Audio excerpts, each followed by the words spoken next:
Ayan. Kapag naputol na, lagyan natin ng stick yung Yakult.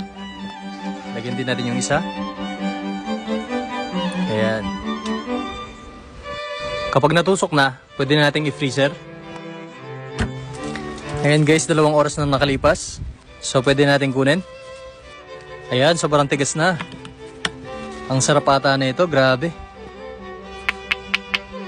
Okay, buksan na natin. Gagamit tayo ng kutsilyo. Magpatulong tayo sa nanay at tatay natin para hindi masugatan. Iwain din natin sa kabila. Ayan. Ayan, ganun lang kadali guys. So, alisin na natin yung takip niya. Ayun, ganun lang kadali. At pwede na nating ibuka. Wow, ang ganda ng pagka-shape niya guys. Ice drop talaga siya. At syempre, titikman ko na. Ang sarap. Bye guys, bumisita sa aking YouTube channel.